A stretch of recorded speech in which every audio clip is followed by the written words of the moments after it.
नमस्कार मित्रों। तो भाई हमारी आपकी आज फिर मुलाकात हो गई और जैसा मैं सभी वीडियो में कहते ही हूँ, तो अपनी चर्चा चल रही है केंद्र त्रिकोण पे। तो मेष और वृषभ लगन तक हम लोग बात कर चुके हैं। आज बारी है मिथुन लगन की। तो मिथुन लगन में केंद्र त्रिकोण राज्यों कौन कौन से ग्रह देंगे, कैसे बनाएंगे, उस पर आज हम लोग चर्चा करेंगे। तो आइए बात आगे करते हैं, आपका ज़्यादा समय ना लेते हुए। तो जैसा कि सभी वीडियो में मैं प्रार्थना करता हूं आप सबसे कि भाई जिन लोगों ने हमारा चैनल सब्सक्राइब नहीं किया कृपया कर लीजिए, और वो करने से हमें थोड़ा प्रोत्साहन और उत्साह मिलता है। तो आइए बात करते हैं आपके मिथुन लगन में केंद्र और त्रिकोण की। देखिए, केंद्र और त्रिकोण मैं पिछले दो वीडियो में बता चुका हूँ, मगर आज मिथुन लगन की बारी है। तो आपको एक लाइन नए सिरे से हमें कहनी पड़ेगी। तो आइए देखिए, केंद्र लिखा है मैंने। चलिए पहले आपकी राशियाँ गिन देता हूँ फटाफट, ताकि आपको पता चले कि कौन सी राशि किस भाव में बैठी है। तो 3 लिखा है तो ये मिथुन राशि, इसका स्वामी बुध होता है। ये 4 लिखा है तो कर्क राशि, इसका स्वामी चंद्रमा। 5 सिंह सूर्य। 6 कन्या, इसका भी स्वामी बुध। 7 नंबर यहाँ त्रिकोण में लिखा है तो इसका स्वामी ये तुला राशि, इसका स्वामी शुक्र होता है। 8 नंबर लिखा है यहाँ तो इसका स्वामी मंगल होता है, वृश्चिक राशि है। 9 लिखा है धनु राशि, इसका स्वामी गुरु। 10 लिखा है मकर राशि, इसका स्वामी शनि। 11 लिखा है कुंभ राशि, इसका स्वामी भी शनि। 12 लिखा है इसका स्वामी भी गुरु, मीन राशि। 1 लिखा है मेष राशि हुई, इसका स्वामी मंगल। और ये 2 नंबर लिखा है इसका स्वामी ये वृषभ राशि, इसका स्वामी शुक्र। तो ये है आपके 12 घरों की पोजीशन। अब इसमें मुख्य रूप से क्या पकड़ना है कि कौन सी राशि आपकी केंद्र और त्रिकोण में जाएगी। तो केंद्र मैंने 4 स्थान लिखे हुए हैं और ये 2 त्रिकोण स्थान। तो इनमें से अर्थात केंद्र त्रिकोण में जो प्लेन बैठेंगे वही आपके राजयोग देंगे। अब देखिए, आपके लग्न में 2 ही शुभ प्लेनेट केंद्र के मालिक हैं। एक तो आपका लग्न का मालिक मिथुन का बुध और कन्या का भी बुध।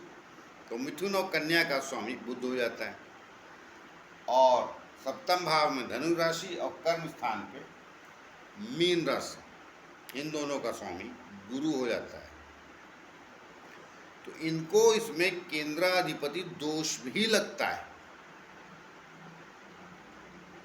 वो मैं पीछे वीडियो बना चुका हूँ, तो देख लीजिएगा। वो कन्या लगन में भी लगता है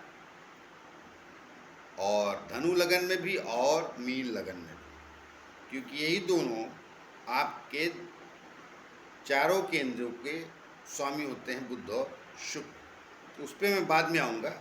तो आपके मिथुन लगन की बात कर रहा हूँ, तो पहले आइए इस पर। तो ये 3 नंबर लिखा है तो आपका मिथुन लगन है, ये क्लियर हो गया। इसमें 2 ही प्लैनेट गुरु और आपका लग्न का मालिक बुध, ये ही केंद्र में है। अब आइए त्रिकोण की बात कर लेते हैं। तो 7 नंबर यहाँ लिखा है, इसका मतलब शुक्र, और 11 नंबर यहाँ लिखा है, इसका मतलब शनि। ये आपके त्रिकोण के स्वामी। तो अब शनि यहाँ पर 10वें स्थान का भी स्वामी, माफ कीजिएगा, कई बार राशि 10 लिखी तो निकल जाता है। दर्शकों से मैं पहले भी कई बार बोल चुका हूँ कि जहाँ रखूँ तो बता ही चुका हूँ कौन सा स्थान। यहाँ 1 से गिनेंगे तो 12 तक होता है, ये 8वां स्थान। आपके एक राशि शनि की 10वें भी जाती है, तो अब आपके लग्न में कौन से ग्रह मुख्य रूप से केंद्र त्रिकोण का राज्य योग देंगे। इसमें देखिए गुरु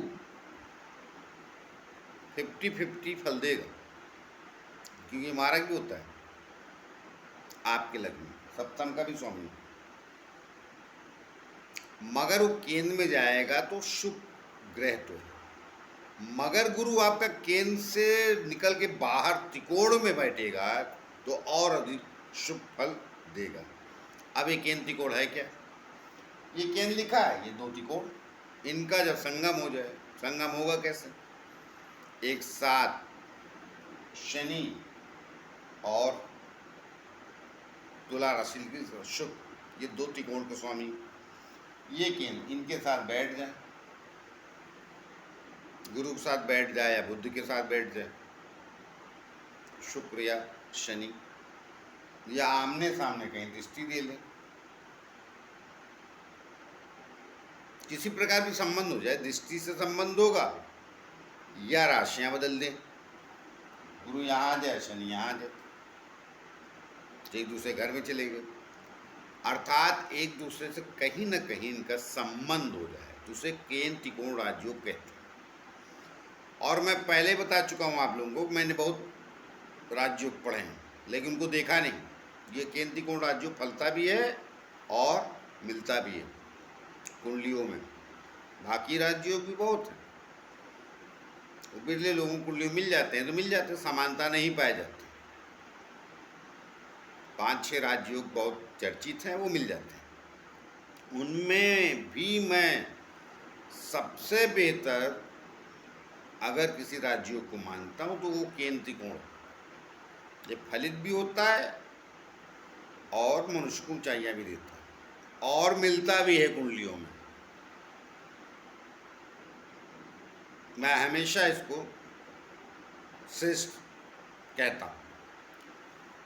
तो अब इसमें आपके लग्न में कौन सा ज़्यादा बड़ा राजयोग देगा, देखिए ये शनि भी यहाँ केंद्र में आएगा तो ये 6ठे का भी स्वामी है, भूलिएगा नहीं, तो ये इनसे संबंध बनाएगा, बुध के साथ बैठ जाएगा दृष्टि देगा, गुरु के साथ बैठे दृष्टि देगा, गुरु के साथ बैठा, तो ये थोड़ा कमजोर है शुरुआती जीवन के लिए। मगर देखिए मैं कह रहा हूँ तो केंद्र त्रिकोण का राजयोग तो है, मगर दूसरी राशियां कहाँ गई हैं, और भी कई कारण होते हैं ना, सब थोड़े छोटे छोटे, वो भी तो रहेंगे, तो ये अच्छा फल देगा गुरु और शनि केंद्र में बैठ के, कुछ गड़बड़ नहीं है। लेकिन कष्ट के बाद, अर्थात जितने जल्दी में आप हैं उतनी जल्दी मिलेगी नहीं, तो परेशान मत होइएगा कुछ साल निकल गए तो, जब दशा आ जाए आएगी। और बुध ये मारक, ये आपका केंद्राधिपति दोष इसको नहीं लगेगा बुध को, लग्न का और सुकेत का स्वामी, तो ये जब शनि संबंध बना ले बढ़िया, ये शुक्र से संबंध बना ले सबसे बेहतर। तो बुध और शुक्र अगर आपकी कुंडली में संबंध बनाते हैं केंद्र त्रिकोण का, शुक्र केंद्र त्रिकोण का ही स्वामी और 12वें स्थान का भी स्वामी, तो वहाँ का छोड़ दिए, पहले से त्रिकोण का पकड़िए। आपकी कुंडली में, सबकी कुंडली में बुध शुक्र ऐसा हो जाए ऐसा नहीं, आपकी कुंडली में सबके लगन में अलग अलग ग्रह अलग अलग फल देते हैं। ये गुरु भी अच्छा फल देगा, लेकिन क्योंकि कर्मेश भी मगर सप्तमेश भी, तो राजयोग देगा मगर दूसरे कष्ट देगा यहाँ के सप्तम। तो सप्तम के कष्ट जो होते हैं देख लीजिए, सबसे पहले तो लाइफ पार्टनर का ही, सबको दे जाएगा जरूरी नहीं, लेकिन ज़्यादातर दे जाएगा। बहुत ही अच्छी गुरु की पोजीशन बैठ गई तो विषय है। लेकिन जाइए चलिए, अब वो क्या है उस पर ज़्यादा जाइए एक घर पे तो विषय अंतर होने लगता है। तो ये भी, ये दोनों राजयोग तो देंगे इनके साथ मिलकर, यही केंद्र त्रिकोण, इसे इस स्थान को विष्णु और ये दोनों स्थान को जहाँ त्रिकोण लिखा अर्थात 5वें और 9वें स्थान को लक्ष्मी स्थान बोलते हैं। अर्थात कर्म आपने जो किया उसका आपको फल भी मिला, अर्थात आय बढ़ी, धन बढ़ा, लक्ष्मी बढ़ी। क्योंकि केंद्र विष्णु स्थान और विष्णु संसार को चलायमान बनाते हो। चलायमान कैसे होता है संसार? लक्ष्मी के द्वारा। तो इसलिए केंद्र त्रिकोण का राजयोग सबसे बेहतर राजयोगों में एक मानता हूँ। और भी हैं, ऐसा नहीं कि जिसका केंद्र त्रिकोण का राजयोग नहीं है तो वो बड़ा नहीं बनते, बढ़ते हैं। और भी अनेक चीज़ें हैं ना, तो उनके बारे में तो अलग से चर्चा करते ही रहते हैं। अब ये मान लिए कि केंद्र त्रिकोण का राजयोग तो बना आपका, मान लिए शनि, बुध, गुरु, शुक्र, इन चार में से 2 ने, 3 ने 7 संगम कर लिया। अब वो 11वें स्थान पे गए तो बढ़िया स्थान है, आय स्थान, कोई तकलीफ नहीं। धन स्थान में भी एक बार ठीक है यहाँ पर, मगर वो छठे, 8वें, तीसरे, छठे, 8वें और 12वें चले गए तो कमजोर हो जाएंगे। क्या राजयोग बना के भी कमजोर हो जाएंगे? तो ऐसा नहीं कि एकदम निष्क्रिय हो जाएंगे, मिलेगा, लेकिन आयु जाने लगती है। आपको लगेगा कि हमने आप केंद्र त्रिकोण का राजयोग तो बताया, इसलिए मैं स्पष्ट करता चल रहा हूँ। आगे मैं जो और भी किसी बारे में ग्रहों की दृष्टियाँ ये वगैरह जो आगे और सीरीज आएगी, अभी तो हर लग्न में ये बता रहा हूँ। फिर ग्रहों की दृष्टि है, जहाँ ग्रह बैठता है और जहाँ देखता है, दोनों में बड़ा अंतर डाल देता है। तो मैं लग्न वाइज बाद में बता दूंगा, इसलिए मैंने शुरुआत से भी बीच में पहले भी मैंने ग्रहों की दृष्टियाँ बताई, उसके पहले कहाँ कहाँ ग्रह बैठता, क्या क्या फल है उस समान, बाद में लग्नों पे आ जाऊँगा। तो कहने का तात्पर्य आपके लग्न में अगर कहीं बुध और शुक्र एक साथ बैठ गए, जो मैंने त्रिक स्थान बोले 3, 6, 8, 12 को छोड़ के, देखिए इसका नाम केंद्र त्रिकोण है, तो इनको केंद्र त्रिकोण में आना चाहिए। यहाँ आ जाए बुध शुक्र, यहाँ आ जाए बुध शुक्र, कोई तकलीफ नहीं शनि की राशि में, इन जगहों पे बैठ जाए। बाकी शनि बैठे, गुरु बैठे, बुध बैठे, वो भी केंद्र त्रिकोण का राजयोग है। जो जहाँ मैंने जो राशियाँ लिखी हैं वो केंद्र में है और ये त्रिकोण में दो, तो इनसे संपर्क वो बनेगा। उनमें भी मैं सबसे बेहतर जो बता रहा हूँ, बेटर राजयोग सबसे बेहतर वो बुध और शुक्र का बनेगा। बाकी का भी बनेगा थोड़ा 19-20, 19-20 तो कहना भी ठीक नहीं, थोड़ा कई बार 18-20 भी हो जाता है भाई, सब तो कह ही देता हूँ। अब उसमें अलग अलग और भी विधाएं होती, लेकिन अगर ये बना है केंद्र त्रिकोण का संगम, इन ग्रहों का एक दूसरे से हुआ है, तो ये राजयोग है। और कुछ न कुछ मनुष्य को उपलब्धियां अपने जीवन काल में अवश्य मिलती हैं, और वो दशाओं पे निश्चित होता है। तो आइए, जो इस वीडियो में मुझे मिथुन लगन में केंद्र त्रिकोण के राजयोग के लिए कहना था, तो शायद मैंने काफ़ी हद तक कह दिया। और तो बाकी देखिए अनेक बातें हैं, कुंडलियाँ देख के ही पता चलती, क्योंकि किसी भी दुनिया में किसी भी व्यक्ति कुंडली मेल खाती नहीं एक दूसरे से, कुछ इधर उधर चला ही जाता है। जैसे शक्लें मेल नहीं खाती, सब तो मनुष्य है, वही नाक, वही आँखें, वही चेहरा, वही मुँह, मगर एक जैसा नहीं होता। वैसे ही कुंडलियाँ भी दिखती एक जैसे, 12 घर 9 ग्रह, लेकिन एक जैसी होती नहीं हैं। आप ये मान के चलिए। कई बार लोग अजीब अजीब सवाल करते हैं, उनका उत्तर मेरे पास नहीं। और ख़ास तौर से वो लोग करते हैं जो आजकल के ताजे ताजे भौतिक विज्ञान में बहुत इंटरेस्ट रखते हैं। जलवायु सब दूषित कर दिया, वो सब भौतिक विज्ञान ने किया है, ज्योतिष विज्ञान ने बिल्कुल नहीं किया। वो तो आपको प्रकृति के साथ कैसे जीना है उसकी कला ये ज्योतिष सिखाता है।